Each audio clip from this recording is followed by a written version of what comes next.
Gente, vamos abrir a palavra de Deus no livro de 2 Reis, capítulo de número 5. 2 Reis, capítulo 5.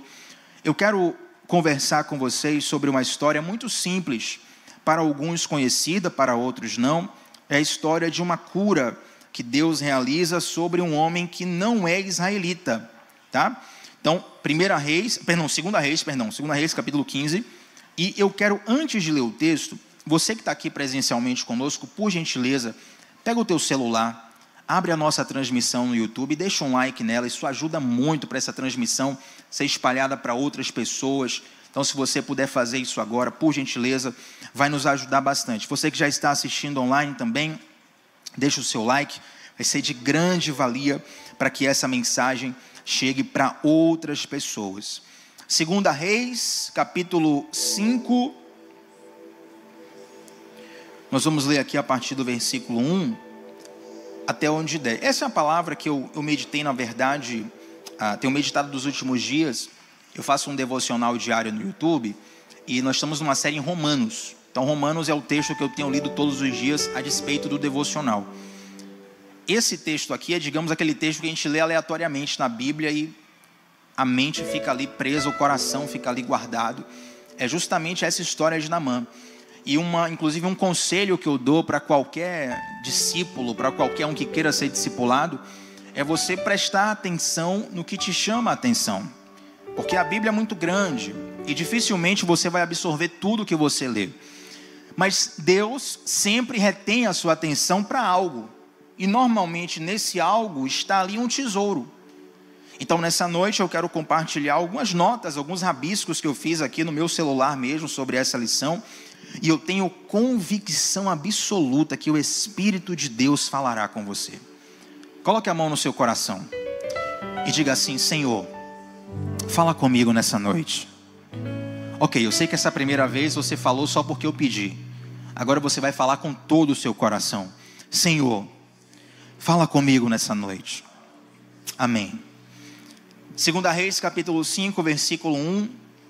Eu vou ler aqui na NVI, Carlosinho, se puder colocar a mesma tradução na tela, vai ser de grande valia para nós.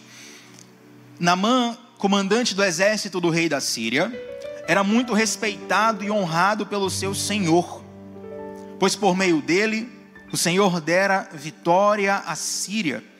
Mas esse grande guerreiro ficou leproso. Olha que história que começa de um modo interessante. Essa história não é sobre um herói judeu, não é sobre um herói israelita, é sobre um general do exército sírio. É um homem de grande importância, de um exército que inclusive havia derrotado o exército de Israel, que é o povo de Deus. E é interessante prestar atenção nesse detalhe, porque eu já vi muitas pessoas se sentirem como sem talento para serem cristãos. É como se dissesse: Tiago, essa vida não é para mim. Mas na verdade não existe isso de ter talento para ser cristão. O chamado de Deus é para todos. E aqueles que aceitam desfrutam o privilégio de serem chamados filhos de Deus. Amém? Isso está escrito na palavra. Eu lembro com muita tristeza, por assim dizer, de um episódio onde havia uma pregação e um homem estava escutando essa pregação fora da igreja. Olha que interessante, ele estava fora da igreja, ele estava atento à pregação. E no final da palavra, o pregador começou a fazer o apelo: quem quer aceitar Jesus, quem quer aceitar Jesus. Eu vi que aquele homem estava muito emocionado, ele estava mexido de alguma forma com a palavra, e eu fui lá fora perguntar para ele: olha, você quer aceitar Jesus? Eu te levo ali na frente, nós vamos orar, você não precisa ter vergonha, nós somos uma família. E aquele homem, ele estava muito emocionado com a palavra, estava tocado com a palavra, eu tinha observado isso durante toda a pregação, mas ele sempre rejeitava, dizendo assim: olha, deixa primeiro eu resolver minha vida e depois eu vou para Deus. Deixa primeiro eu resolver algumas coisas, hoje não, eu ainda preciso resolver algumas coisas na minha vida, depois eu vou para Deus. E esse é o pensamento de muitas pessoas: deixa primeiro eu me resolver e depois eu vou para Deus. Mas isso é tão errado quanto você ter um carro quebrado e ao invés de você levar o teu carro na oficina para consertar, você dizer assim: ó, deixa primeiro eu consertar o carro para depois ir na oficina. Faz sentido, gente? Da mesma forma, aquele que sabe onde e como você está quebrado é Deus. E aquele que pode consertar a tua história é Deus. Talvez na sua mente você diga: olha, não é o tempo, não é o momento, deixa eu fazer isso, deixa eu fazer aquilo outro. Mas se você está ouvindo essa palavra agora, o chamado de Deus é agora. Pode não ser no teu tempo, pode não ser no teu relógio, mas deixa eu te falar algo da parte de Deus. Jesus não usa Rolex, mas Ele faz tudo na hora certa. Quando chega o momento e Deus toca no coração, você não tem essa de dizer: eu tenho um talento para ser crente, não tenho um talento para ser crente, eu sou israelita, eu sou judeu, eu sou estrangeiro. Deus está chamando a todos quantos estão ouvindo nessa noite. E o fato de Naamã, o general sírio, ter uma história de um milagre registrado na Bíblia, mostra que você também podemos ser tocados por Deus, independente da descendência que nós somos. Amém? Então Naamã, um general sírio, a Bíblia fala que ele era muito respeitado e honrado. Agora observe que o termo pelo seu senhor é senhor com letra minúscula. Ele era respeitado e honrado pelo seu senhor, ou seja, o seu rei, porque o Senhor com letra maiúscula havia dado vitória à região da Síria, à nação síria, por meio dele. Observe que mesmo a nação pagã, ela obtém vitória pela autorização de Deus. Então ele era um general, ele era um herói nacional. Eu não sei qual herói nacional nós podemos pensar no Brasil, porque o Brasil, na verdade, não valoriza tanto os seus heróis. Naamã, certamente na Síria, era muito mais valorizado do que, vamos colocar aqui, um craque do futebol, um artista brasileiro, ou um político famoso que alguém goste. Mas a verdade é que, embora Naamã fosse um general sírio muito bem condecorado, a Bíblia diz que esse grande guerreiro ficou leproso. Quando você pensa na imagem de um general, qual é a imagem que lhe vem à mente?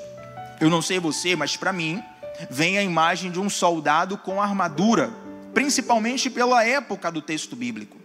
Então um soldado cheio de armadura, sei lá se tinha capacete, se tinha couraça, mas enfim, aquela armadura de ferro, onde ele tem uma imagem praticamente de um robô, todo forte, todo poderoso, com uma espada e um escudo na mão.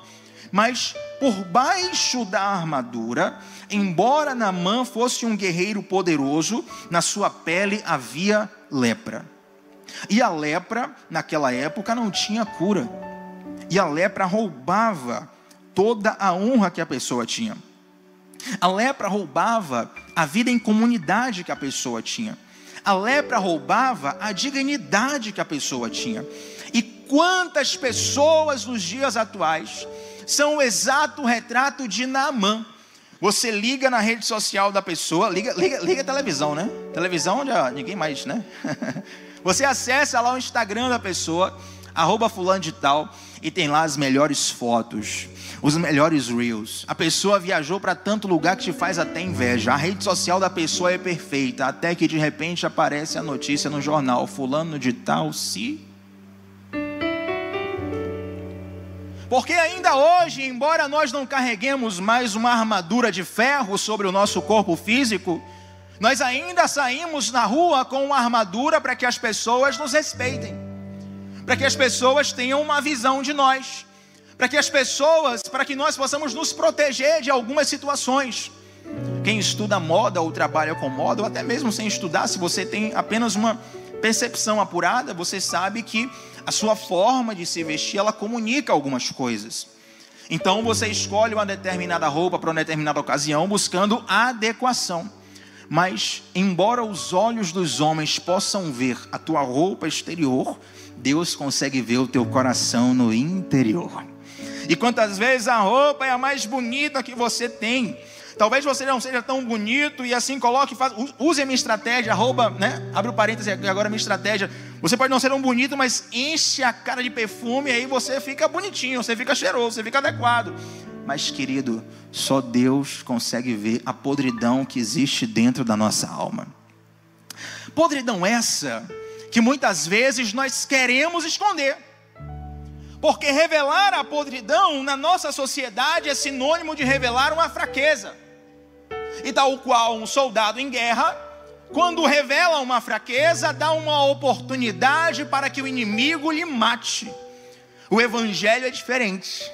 Se o mundo nos condiciona, nos motiva a escondermos as nossas fraquezas, Jesus nos convida a apresentarmos as nossas feridas, não para nos envergonhar, mas para nos curar, porque toda cura envolve um nível de exposição.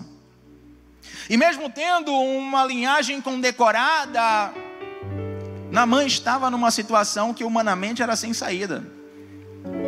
Porque o nosso dinheiro, o nosso nome, o nosso poder, a nossa habilidade, ela não nos isenta das dificuldades da vida. Mas quando a Bíblia fala que Naamã fica leproso, no versículo 2, fala o seguinte contexto, acompanhe comigo. Ora, tropas da Síria haviam atacado Israel e levado cativo uma menina que passou a servir a mulher de Naamã. E um dia ela disse à sua senhora: se o meu senhor procurasse o profeta que está em Samaria, ele o curaria da lepra. E Naamã então foi contar ao seu senhor o que a menina israelita dissera. Querido, querida, abra o teu coração, porque eu preciso ministrar isso aqui. Vai servir para toda a sua caminhada, de hoje até o último dia da sua vida. O versículo 2 diz que essa menina, ela foi raptada, ela foi levada cativa, foi levada escrava pelo exército da Síria que havia derrotado Israel. Essa menina tinha toda a razão do mundo para ser uma mulher rancorosa com a vida, para ser uma mulher frustrada com os seus senhores, magoada. E o rancor, a mágoa, a tristeza, elas muitas vezes vão roubando o brilho da vida, contaminando os nossos sentimentos, mexendo com o nosso coração e fazendo a nossa vida escapar por entre os dedos. Mas a Bíblia fala que quando essa menina ouve que o seu senhor está leproso, ao invés dela torcer pela morte de Naamã, isso mostra que ela era uma pessoa curada. Ela fala para sua senhora: olha, tem alguém em Israel que pode resolver o problema dele. Deixa eu fazer uma pergunta para você. Você ajudaria alguém que te prejudicou?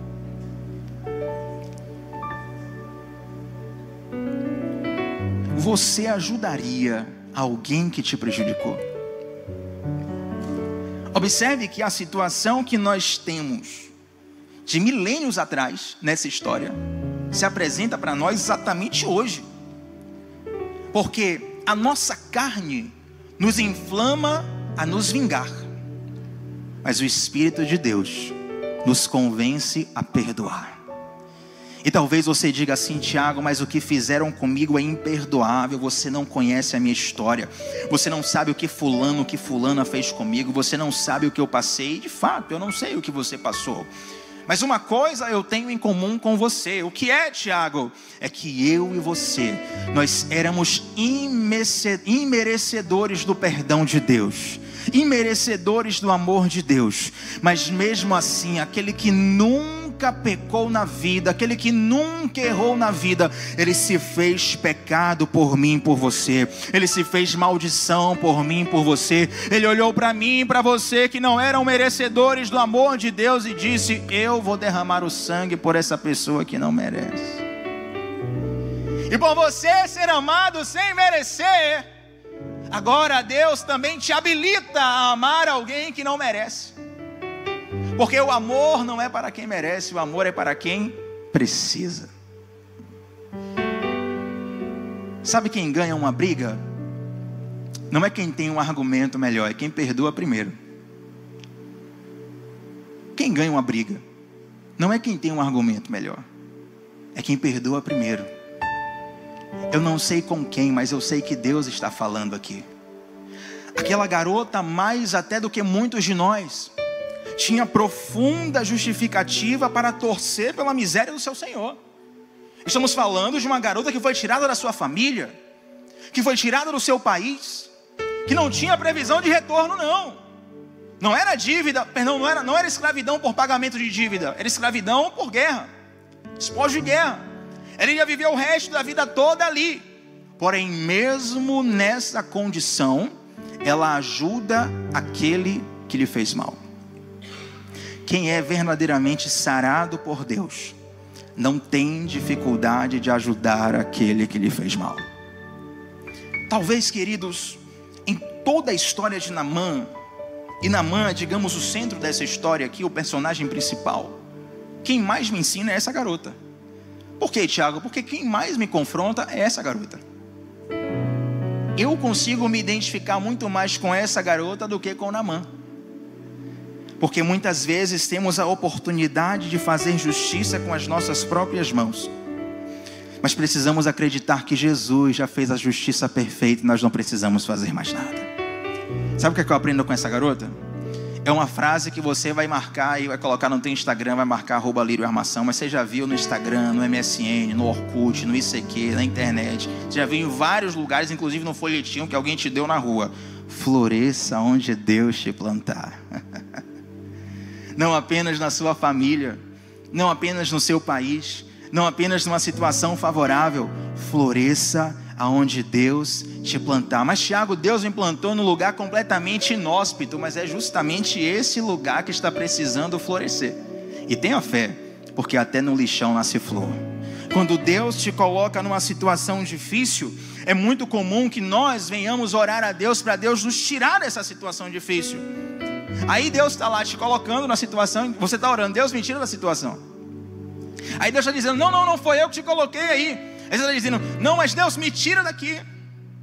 Um dos pedidos de oração que eu mais recebo, não sei o ministério de intercessão, mas os pedidos que eu mais recebo é assim, irmão Tiago, ore para Deus mudar o meu trabalho é uma luta, é uma peleja, irmão Tiago, é um inferno na terra.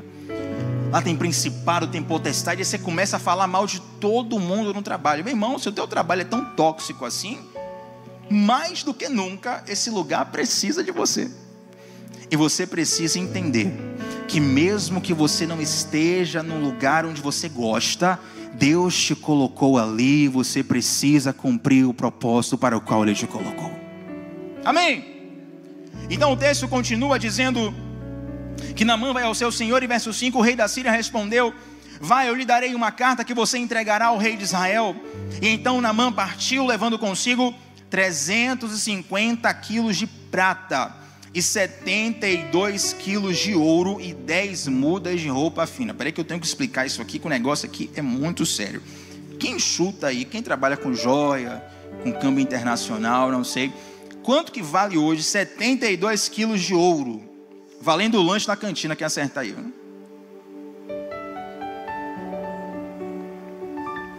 Ué, ninguém?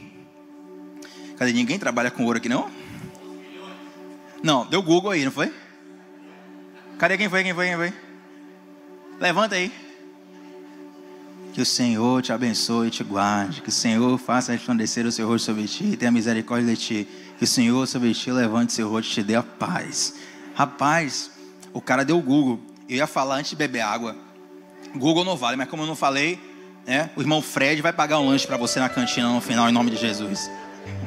Gente, estou falando de hoje. Hoje, 72 quilos de ouro. Eu dei esse Google também para poder, né, fazer a brincadeira com vocês. Vale mais ou menos 11 milhões de reais. Naquele tempo valia mais. Por quê? Porque o ouro naquela época era mais escasso. Quem estudou a história do Brasil sabe que o Brasil ele teve muito ouro levado daqui para fora, para a Europa e para outros lugares. E o Brasil, no tempo no auge do garimpo no Brasil, o Brasil tinha mais de 50% do ouro no mundo inteiro. O Brasil é provavelmente o país com maior quantidade de riquezas naturais, riqueza que eu falo, riqueza financeira mesmo, naturais, minerais, do mundo. Então nessa época aqui só tinha índio, irmão. Não tinha Pedro Álvares, não tinha Europa, não tinha... Então o ouro era muito mais escasso. Se é 11 milhões hoje, naquela época era muito mais. Isso porque eu não coloquei aqui os quilos de prata, as roupas finas. O que é que eu quero te dizer aqui? O cara sai da Síria com uma oferta de 11 milhões de reais por baixo para o profeta curar ele. Será que esse cara queria ser curado, sim ou não? Quem tem 11 milhões de reais aí, irmão, pagar numa consultoria, numa mentoria aí? Eu lembro que há um tempo atrás, o Donald Trump, né, antes de ser presidente, depois eu nem sei se ele dá consultoria, mas enfim, a presidência tornou ele muito mais famoso do que ele já era. Mas o Donald Trump, ele já era um empresário muito bem sucedido lá. Inclusive aquele programa que aqui no Brasil era, acho que O Aprendiz, é isso mesmo, com Roberto Justus, era inspirado no Donald Trump lá. E naquela época, quando o Trump ainda era um peixe pequeno, a consultoria dele, você sentar com ele assim, 30 minutos, para pedir um conselho sobre a empresa, era $1 milhão. Você imagina o que esse cara está levando para o profeta curar ele. Agora, por que você precisa entender esse contexto? Vamos ler o seguinte, versículo 6. A carta que levou ao rei de Israel dizia: junto com esta carta, estou te enviando o meu oficial Naamã, para que o cures da lepra. Versículo 7. Assim que o rei de Israel leu a carta, rasgou as vestes e disse: por acaso sou Deus capaz de conceder vida ou morte? Porque este homem me envia alguém para que eu o cure da lepra. Vejam como ele procura um motivo para se desentender comigo. Dê uma pausa aqui. A Síria já havia afetado Israel militarmente. A Síria tinha neste momento uma proeminência política sobre Israel. Então o rei da Síria manda uma carta para o rei de Israel. Fala assim: olha, eu quero que você cure o meu servo Naamã de lepra. O rei de Israel pensa assim: peraí, esse negócio é impossível. Com certeza esse cara está querendo procurar confusão comigo. Sabe quando alguém te pede algo impossível de fazer só para procurar confusão com você? Foi isso que o rei pensou. Então o rei rasga as suas vestes, porque ele pensa o seguinte: eu não vou conseguir curar Naamã. Quando Naamã não for curado, o rei da Síria vai ficar furioso comigo e vai mandar o exército dele aqui e vai me matar. Então neste caso, passa a ser uma questão de vida ou morte para o rei de Israel e de uma possível derrota militar para toda Israel. Por que eu tive que fazer esse rodeio todo?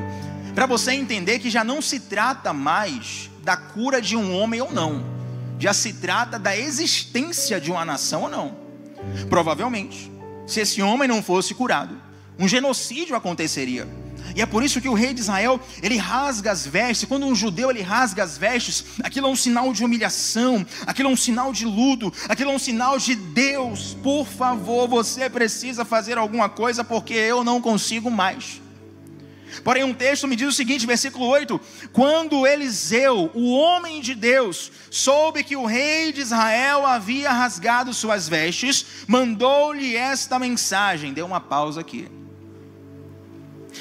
O homem de Deus, ele fica sabendo que o rei rasga as suas vestes. Pergunto para você: o rei conseguiria curar Naamã, sim ou não? De modo natural, sim ou não? Não, o pessoal está dormindo aqui, ó. Isaac, hein? Sim ou não? Não, né? Então como Isaac falou não no 3, só para você acordar, né? 1, 2, 3. O pessoal está dormindo mesmo. Sacode a pessoa que está do seu lado, sacode, eu que estou mandando. Não fique chateado com a pessoa, não fique chateado comigo. Sacode a pessoa e fala assim: ó, o rei não poderia curar. Não, é só vale se sacudir, irmão. A experiência cristã, evangélica, gospel brasileira do século 21, você precisa sacudir a pessoa do seu lado. O rei não poderia curar. Não precisa repetir não, mas glória a Deus, você repetiu. Agora, o profeta, que nesse momento aqui é a representação de Deus na terra, o profeta, ele só entra em ação quando há uma humilhação do rei.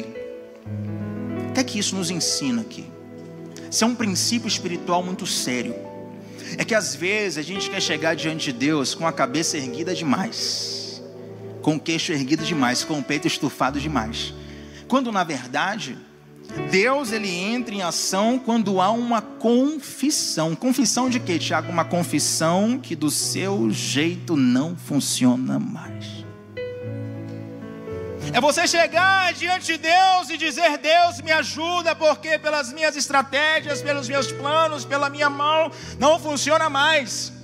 E a Bíblia me fala uma coisa, aleluia. A Bíblia diz assim: um coração quebrantado e contrito, o Senhor não desprezará.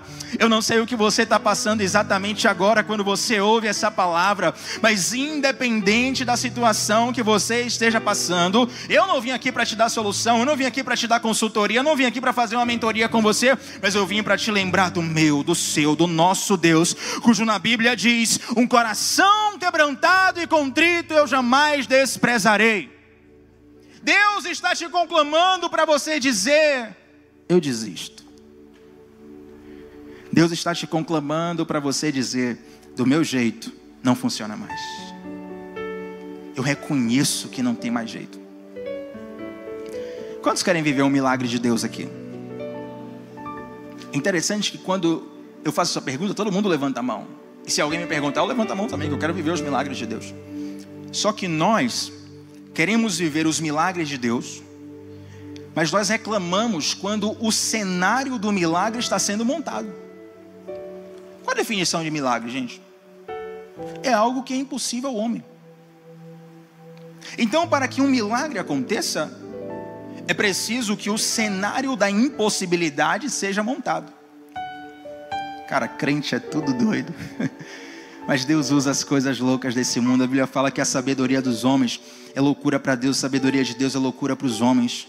Quando o cenário da impossibilidade vai sendo montado ao seu redor, quando as dificuldades vão crescendo, as impossibilidades vão aumentando, não é para você desanimar.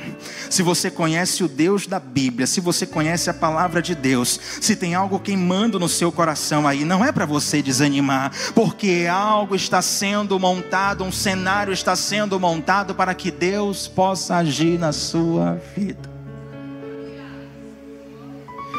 Preparas uma mesa perante mim na presença dos meus inimigos. E quantas vezes, quando o cenário do milagre vai sendo montado, nós vamos desanimando. Mas na verdade, o milagre se trata de nós sairmos de cena e Deus entrar em cena. Sabe por quê? Versículo 8, Eliseu fala assim, eu vou até repetir o versículo todo.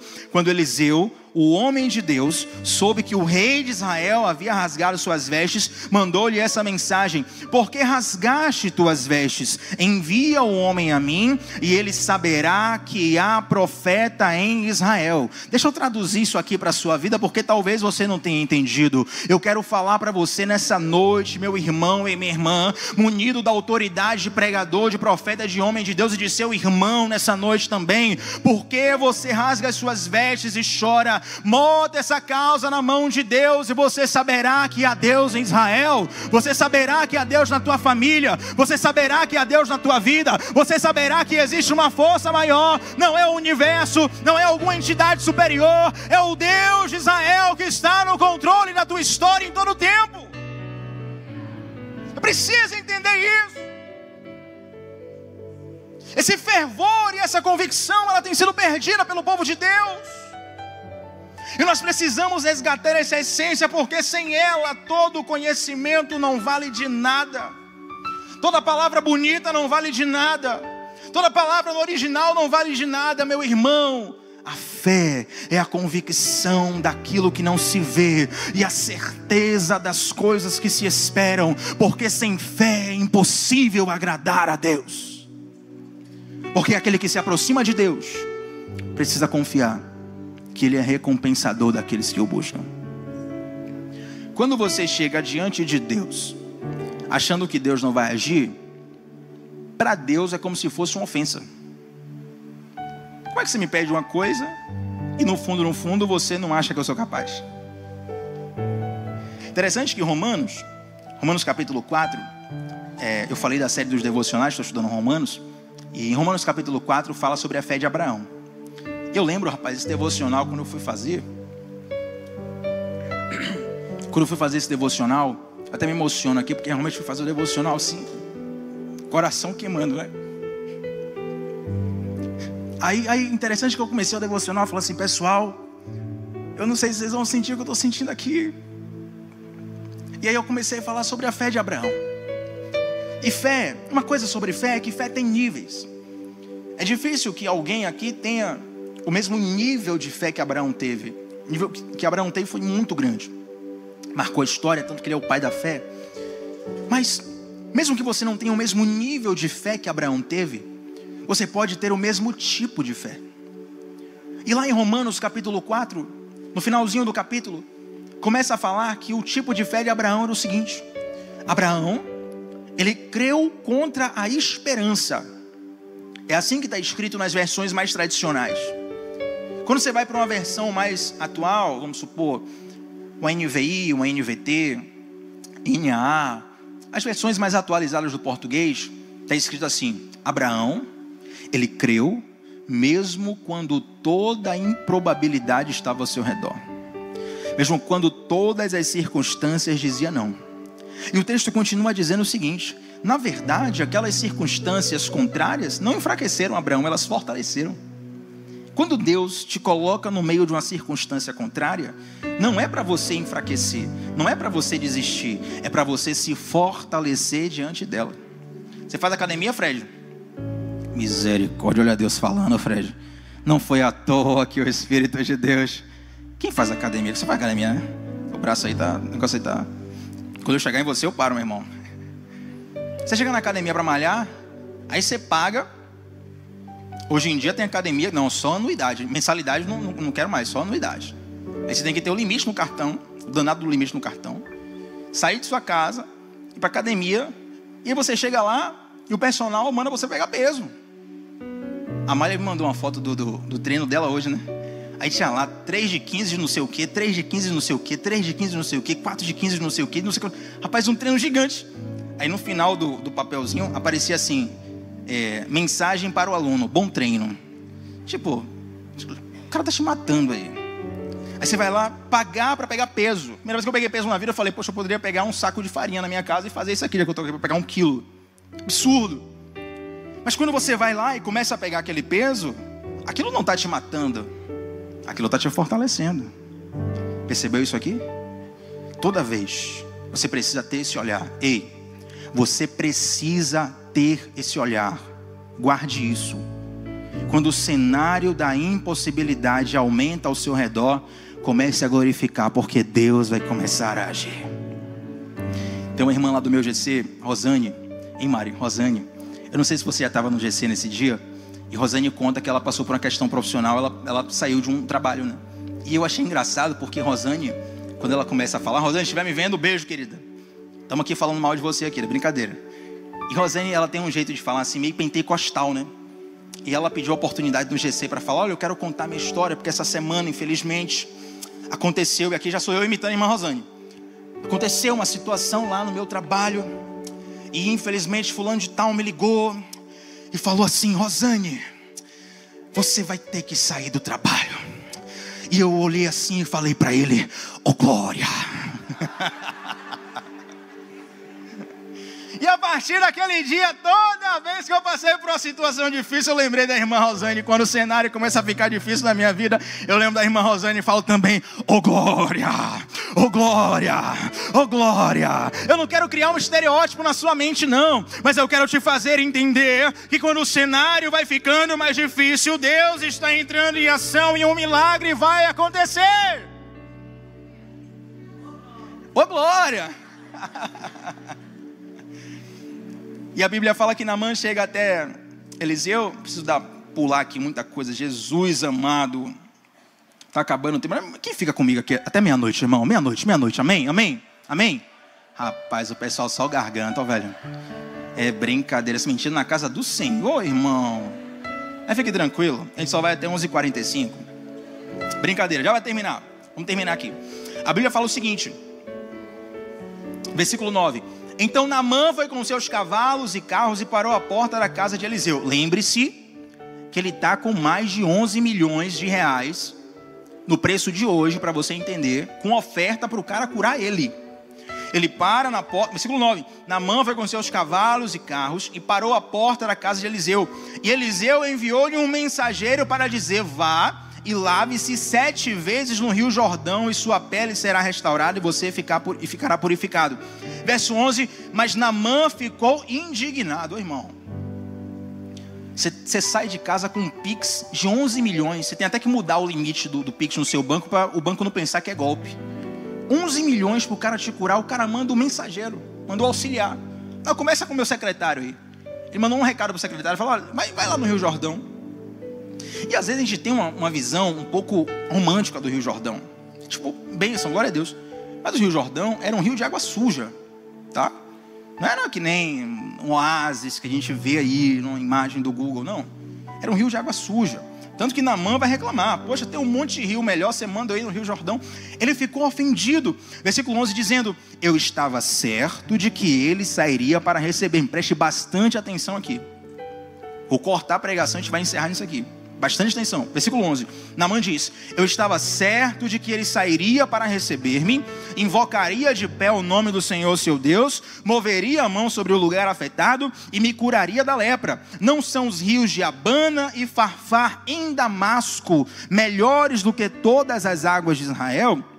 Será que não poderia lavar-me neles e ser purificado? Então foi embora dali furioso. Ouça, ouça, abra teu ouvido, abra teu coração, abra tua mente. Se você quiser escrever isso num celular, se você quiser escrever isso num caderno, mas você precisa sair daqui com essa lição em nome de Jesus.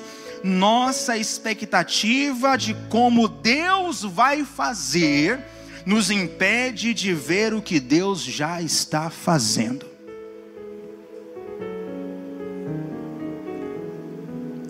A gente cria tanto estereótipo de como Deus vai fazer, que a gente deixa de perceber o que Deus já está fazendo. A expectativa de Naamã era, poxa, general sírio, né?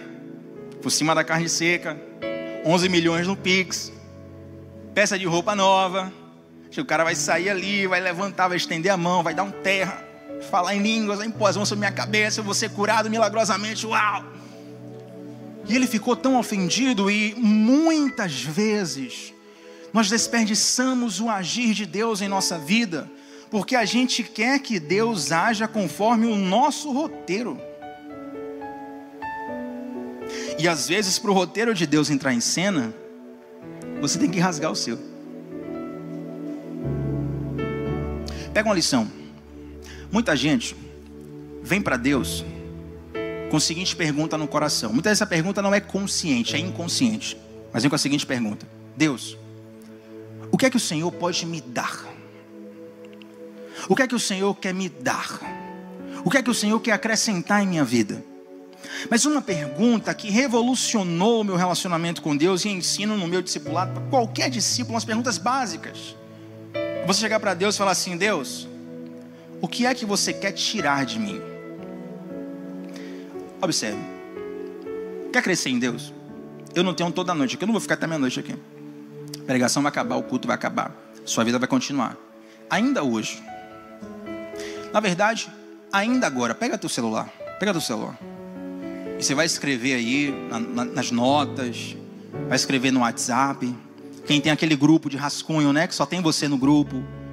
Ou então quem não tem esse grupo vai ter que mandar para alguém dizer, é só para salvar. Mas você vai colocar assim: Deus, o que o Senhor quer tirar da minha vida? Escreve isso. Escreve isso. Você vai escrever agora. Se você quiser, coloca um alarme no teu celular para amanhã de manhã você lembrar disso. Quando o alarme tocar, você vai orar a Deus e você vai ficar atento. Deus não vai descer com a resposta automática, não. Ele vai falar durante o dia. Mas, para você ver como Deus é Deus, feche seus olhos agora e faça a pergunta: Deus, o que é que o Senhor quer tirar da minha vida? Não precisa demorar muito. Deus já falou com você. Qual foi a primeira coisa que veio na tua mente? Ah, Tiago, Deus me falou que vai me tirar a amizade tal, a pessoa tal. Querido, esqueça o outro, é você. O que é que Deus está tentando tirar da sua vida e você tem sido o empecilho?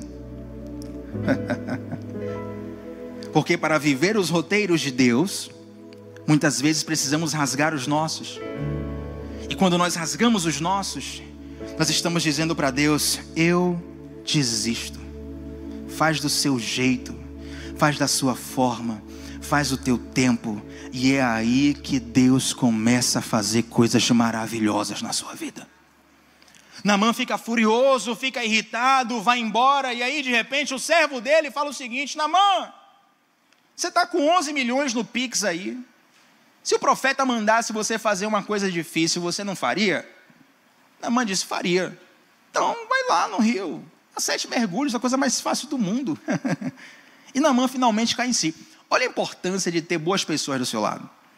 Porque se tem um maluco, ia pilhar Naamã, né? Rapaz, se eu fosse você, não deixava assim, viu? Poxa, você veio de outra terra. Naamã, gente, viajou semanas. Não foi avião, não. semanas, viajando para encontrar o profeta. Um general, um guerreiro poderoso, um renomado, famoso.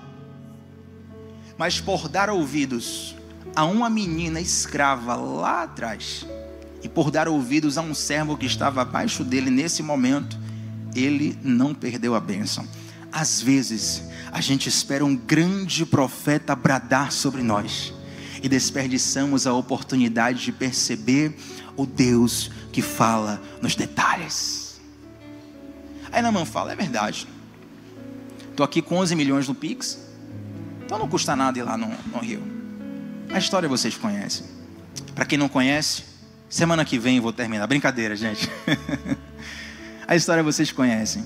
Naamã, ele vai no rio, mergulha 7 vezes, e a Bíblia fala que a pele de Naamã se tornou limpa como a pele de uma criança recém-nascida, sem manchas, sem marcas, sem máculas. E eu quero que você se coloque de pé agora para parecer que está terminando. Mas feita essa introdução, o que eu quero pregar nessa noite é o seguinte, brincadeira. Da forma que Naamã não acreditava, de um modo que nem passava pela cabeça dele, Deus faz um milagre, ou seja, algo que era impossível para a medicina da época, a cura de uma lepra. Aquilo que era um atestado de morte na vida de Naamã, se torna um retrato das digitais de Deus. E hoje aqui, século 21, Brasil, idioma português que nem havia sido criado, nós estamos ouvindo a voz de Deus através da história desse cara. Eu profetizo, quem quiser pegar que pegue em nome de Jesus, eu profetizo que o que Deus vai fazer na sua vida vai ser instrumento de salvação na vida de muitos em nome de Jesus. Eu profetizo que os milagres que você vai viver serão tão poderosos que as pessoas vão enxergar as digitais de Deus na sua vida. Eu profetizo que aquilo que é impossível ao homem curar, que é impossível ao homem transformar, o Deus que pode todas as coisas, o Deus para o qual não há impossíveis, Ele vai tocar na sua vida, e através da obediência simples você vai viver resultados espetaculares. Através da obediência simples você vai viver resultados espetaculares. Você não vai precisar pagar ninguém, você não vai precisar dar uma oferta grande, você não vai precisar agradar ninguém, basta somente mergulhar no rio de Deus, e o Senhor vai te curar, e o Senhor vai te restaurar, e o Senhor vai apagar manchas da sua vida que a vida não consegue tirar, que o homem não consegue tirar, que o médico não consegue tirar. Ele vai fazer novas todas as coisas. Irmão Tiago, isso é frase de efeito? Não, está escrito na Bíblia, 2 Coríntios capítulo 5, versículo 17, se alguém está em Cristo, esse alguém então é nova criatura, aleluia. As coisas velhas se passaram, e eis que tudo se fez novo. E assim como Naamã viveu um milagre, você vai viver também. Feche seus olhos nessa noite. Deixa o louvor cantar 1 minutinho, mas nesse momento ore ao Senhor. Agora é o seu momento.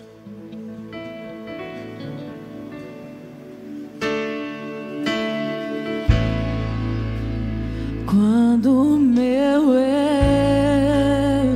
e o meu orgulho descer comigo e se misturar como as águas do rio, então subirei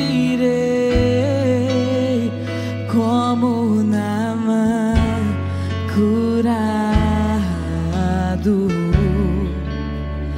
Eu abro mão de tudo que sou, só pra servir-te, ó meu Senhor. Eu abro mão de tudo que sou, só pra te adorar. Senhor,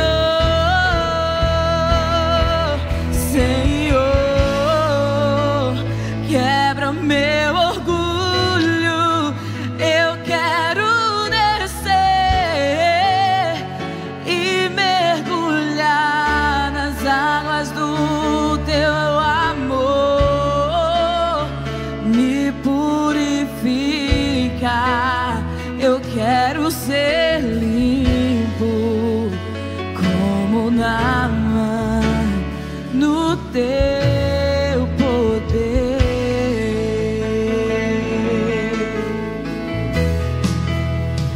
Quando meu eu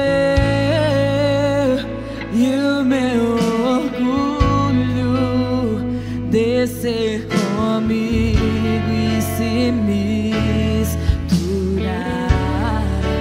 como as águas do rio, então subirei como Naamã curado. Eu abro mão de tudo que sou só pra servir-te, ó meu Senhor. Eu abro mão de tudo que sou só pra te adorar,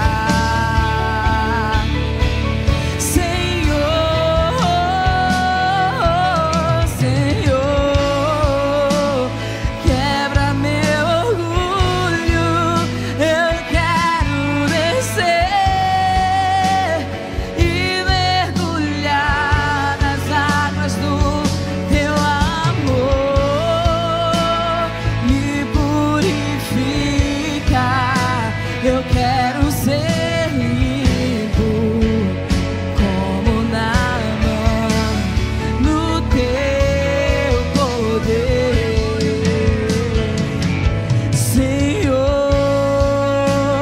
Quebra o meu orgulho. Eu quero descer e mergulhar nas águas do teu amor. Me purificar.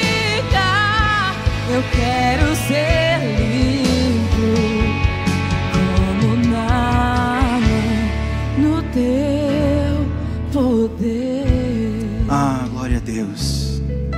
O Senhor já falou nessa noite. Nós já estamos saindo daqui renovados. Nós já vamos encerrar e fazer uma oração para encerrar. Mas eu quero fazer um convite especial para você que nunca fez uma aliança pública com Jesus. Não é um convite para fazer parte de uma religião, mas é um convite para dizer sim ao Senhor. E você que nunca fez isso, ou que já fez e precisa refazer, eu quero te oportunizar isso nessa noite. Se tem alguém aqui, faça um sinal com sua mão e nós vamos orar por você. Tem alguém que deseja fazer uma aliança com Jesus? Tem uma pessoa ali, louvado seja o nome do Senhor, glória a Deus. Tem mais alguém que deseja fazer essa aliança? Mais pessoas aqui, ali, glória a Deus ali também. Louvado seja o nome de Jesus. Tem mais alguém? A gente precisa encerrar essa noite, não posso me demorar. Tem mais alguém? Então eu quero convidar essas pessoas para virem aqui à frente rapidamente. 30 segundinhos, nós vamos orar por vocês. Ah, Deus bom, maravilhoso, santo, lindo, puro, verdadeiro. Vem aqui à frente, nós vamos orar por vocês. Nós vamos orar por vocês. Coloque a mão no coração. Pode vir, querido. Coloque a mão no coração. Você que está no banco, por gentileza, estenda as mãos aqui para frente. Senhor Deus, aqui estão vidas que te pertencem, Pai, que fazem nesse momento uma aliança pessoal contigo. Pessoas que estão assim como Naamã, mergulhando no teu rio e fazendo uma decisão. Ao vir aqui à frente, eles dizem que estão decidindo por ti. Ao vir aqui à frente, eles estão desistindo das suas próprias estratégias e abrindo espaço para o teu agir, Senhor, para o teu mover, Deus. Ó Pai, todos nós temos algo parecido com a lepra na alma. Algo que pela nossa carnalidade a gente tenta esconder. Algo que nós sabemos que é preciso resolver. E coisas, ó Deus, que talvez nem nós saibamos, mas o Senhor nos conhece melhor do que nós mesmos. Meu Pai, nesse momento, essas pessoas com a mão no coração estão dizendo: Senhor, faz em minha vida. E como o teu povo, como igreja, Nós te pedimos, Deus, faz nessas vidas, faz através dessas vidas, faz o que o homem não pode fazer, toca onde o homem não pode tocar, transforma de uma forma que o homem não pode transformar. E nós te glorificamos por essas vidas nessa noite, em nome de Jesus e para a glória do Senhor Jesus. Você pode aplaudir ao Senhor nessa noite. Deus abençoe vocês, Deus abençoe. Pode voltar para os seus lugares. Deus abençoe vocês, Deus abençoe vocês. Estenda as suas mãos, querido, em sinal de recebimento. Vamos orar para encerrar nessa noite. Espírito de Deus, muito obrigado, Pai, por esse tempo na sua presença. Muito obrigado por cada oração, cada louvor, pela palavra ministrada. Nós te pedimos, Deus, para que este culto não termine essa noite, não de um modo literal, mas que a semente que aqui foi plantada, as palavras que foram liberadas, hoje sementes, amanhã árvores de bons frutos. Meu Deus, faz coisas maravilhosas em nós e através de nós, e nós vamos honrar e louvar o teu nome para todo sempre. Nós te agradecemos, ó Deus, por tudo, e leva-nos em paz para casa, ó Deus, em nome de Jesus e para a glória de Jesus. A igreja diz: Deus abençoe, meus irmãos, uma boa noite, vão em paz.